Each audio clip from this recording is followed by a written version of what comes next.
Hi friends, ఈరోజు మనం తలకూరని ఎలా తయారు చేయాలో తెలుసుకుందాం. తలకూర చేసుకోవడానికి ముందుగా మేక తల తీసుకొని రావాలా.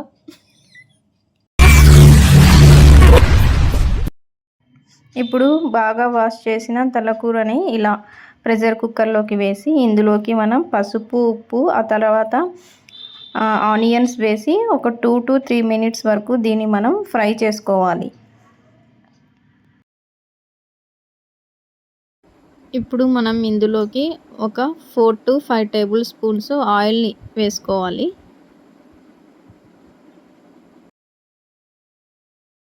ఇప్పుడు మనం ఇందులోకి కొద్దిగా పెరుగు వేసుకొని అలాగే ఒక 1/2 టేబుల్ స్పూను అల్లం వెల్లుల్లి పేస్ట్ వేసుకోవాలి. ఇప్పుడు ఇందులోకి ఒక టేబుల్ స్పూను కారం పొడి, ఒక టేబుల్ స్పూను ధనియాల పొడి వీటిని వేసుకోవాలి. ఇప్పుడు ఈ మసాలాలన్నీ ఈ ముక్కలకి పట్టేటట్టు మనం కలుపుకోవాలి. ఇందులో మనం వాటర్ కొద్దిగా కూడా వేయలేదు, అదే వాటర్ వచ్చింది దాంట్లో ఉన్న వాటర్. ఇప్పుడు దీన్ని మనం ఇంకో 5 minutes వరకు ఇలానే వాటర్ వెళ్ళే వరకు కుక్ చేసుకోవాలి. ఇప్పుడు ఒక మిక్సీ జార్ తీసుకొని ఇలా కొబ్బరి తురుము వేసుకొని పౌడర్ లాగా చేసుకోవాలి. మళ్ళీ ఈ పౌడర్లోకి మనం ఒక 1 లేదా 2 టమాటాస్, మన గ్రేవీ ఎక్కువ కావాలంటే 2 టమాటాస్ వేసుకోవచ్చు. ఇక్కడ నేను 2 టమాటాస్ హాఫ్గా స్లైసెస్ చేసుకొని వీటిని కూడా మిక్సీ జార్లో మెత్తగా పేస్ట్ అయ్యేటట్టు గ్రైండ్ చేసుకోవాలి.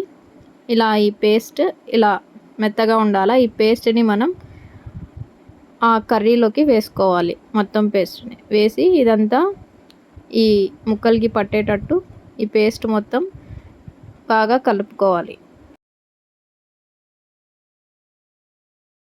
ఇప్పుడు ఈ మసాలా పచ్చివాసన పోయే వరకు 5 minutes వరకు దీన్ని కూడా మనం లో ఫ్లేమ్లో పెట్టి కొద్దిసేపటికి ఒకసారి కలుపుతూ దీన్ని మనం ఒక 5 minutes వరకు కుక్ చేసుకోవాలి.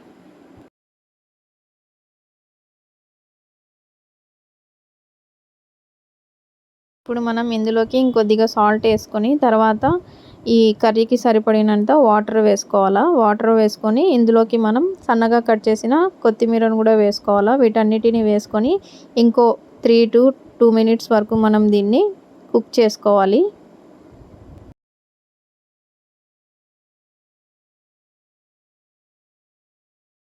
ఇలా బాగా కర్రీ ఉడికేటప్పుడు ఇలా బబుల్స్ వచ్చినప్పుడు ఇంకా మనం దీనికి ప్రెషర్ కుక్కర్ లిడ్తో క్లోజ్ చేసేసి ఒక 4 to 5 విజిల్స్ వచ్చేంత వరకు దీన్ని కుక్ చేసుకోవాలి. అంతా వెళ్ళిపోయిన తర్వాత లిడ్ ఓపెన్ చేసి చూస్తే కర్రీ బాగా చిక్కగా అయింది, గ్రేవీ కూడా. అంతే ఫ్రెండ్స్, చూసారు కదా, టేస్టీ మేక తలకాయ కూర రెడీ అయిపోయింది. దీన్ని మనం జొన్న రొట్టెలకి తింటే వావ్ అనాల్సిందే ఫ్రెండ్స్. మీరు కూడా మీ ఇంట్లో ఈ రెసిపీని ట్రై చేసి ఎలా ఉందో కామెంట్ బాక్స్లో మెసేజ్ చేయండి ఫ్రెండ్స్. ఈ వీడియో మీకు నచ్చినట్లయితే ఇతరులకు కూడా షేర్ చేయండి friends. Please do like, share and subscribe my YouTube channel.